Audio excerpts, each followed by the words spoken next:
Okay, hi everyone. So today let's discuss this interesting problem. So it says a pendulum having a bob of mass small m is hanging in a ship sailing along the equator from east to west. When the ship is stationary with respect to water, the tension in the string is T naught. Find the speed of the ship due to a rotation of the earth about its axis. Fine. And यहाँ पे angular speed of earth rotation is omega and radius of the earth is capital R. ये भी दे रखा है. So जो given data है that is small M, T naught, omega and capital R, इनके terms में हमें आंसर फाइंड आउट करना है. इस तरह से हमारे पास ये अर्थ है जो कि अपनी एक्सिस के अबाउट रोटेट करती है with angular speed omega and direction of rotation of earth is from west to east, है ना, इस डायरेक्शन में रोटेट करती है. एंड यहाँ पे इक्वेटर पे हमारे पास एक शिप है एंड उस शिप में हमारे पास एक पेंडुलम है, something like this. Mass of pendulum is small M. And जब ये जो शिप है ये स्टेशनरी है, उस टाइम पे जो टेंशन है in this string that is T naught. And at this point of time we have to find out the linear speed of the ship when the ship is stationary with respect to the surface of earth.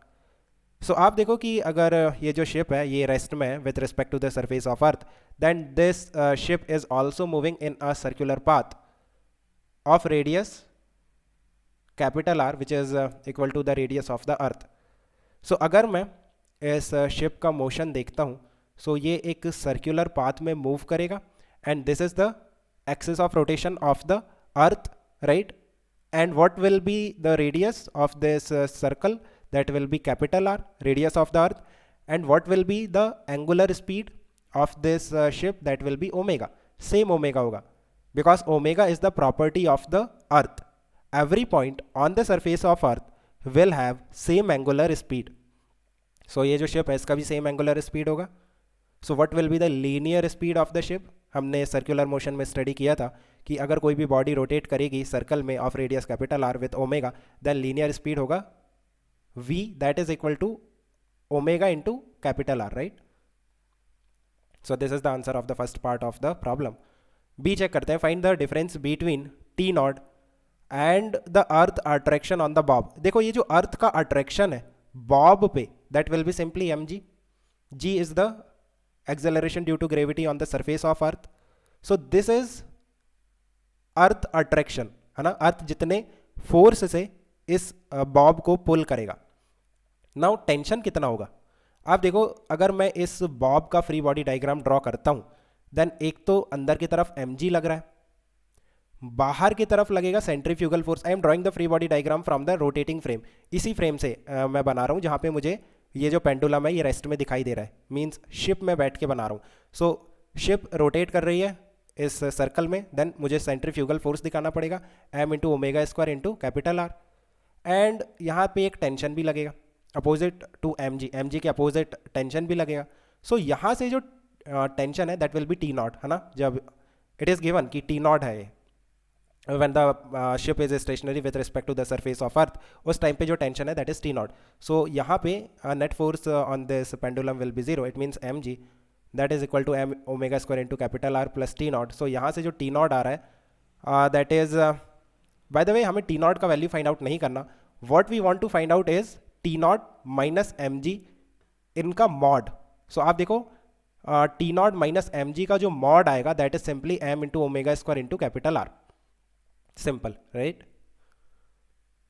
C check करते हैं. If the ship sails at speed v, what is the tension in the string? Okay. So अभी देखो ये जो direction of motion है ना इस ship का that is from east to west opposite to the direction of rotation of the earth. Earth इस direction में रोटेट करती है वेस्ट टू ईस्ट और ये जो शिप है इस डायरेक्शन में मूव कर रहा है. सो आप यहां पे अगर देखो सो ओमेगा आर के अपोजिट डायरेक्शन में v है इसके पास. सो अभी इसका लीनियर स्पीड कितना हो जाएगा इस सर्कल में? That will be omega R minus V. So इस शिप का ओमेगा कितना हो जाएगा with respect to the axis of rotation of the earth? That will be simply linear speed को हम रेडियस से डिवाइड कर देंगे. So this will be the omega, right, new omega of this ship. Then again हम free body diagram draw करेंगे. So M G लगेगा directly towards the centre. बाहर की तरफ एम इंटू लेट्स से ये न्यू ओमेगा 1 है. सो ये omega 1 square into capital are.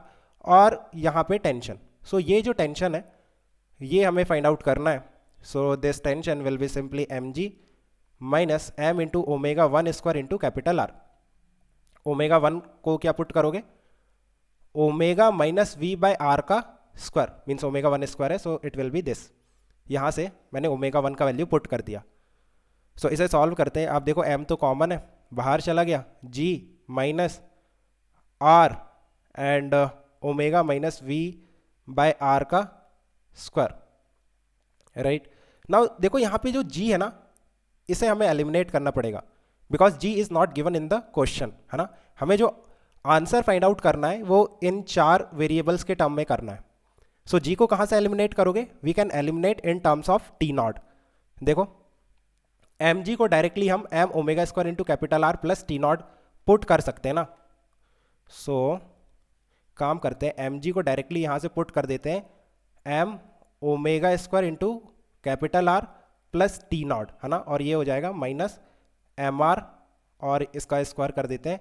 So omega square plus V square by R square minus 2v omega R, इस तरह से. राइट सो यहाँ से देखो ये इसे अगर मैं अंदर मल्टीप्लाई करता हूँ देन ओमेगा स्क्वायर इससे कैंसिल हो जाएगा, M R omega square. Right so यहाँ से आएगा T naught minus M R V square R square और ये माइनस माइनस प्लस हो जाएगा. सो प्लस एम, ये आर से आर कैंसिल हो जाएगा, 2v इंटू ओमेगा.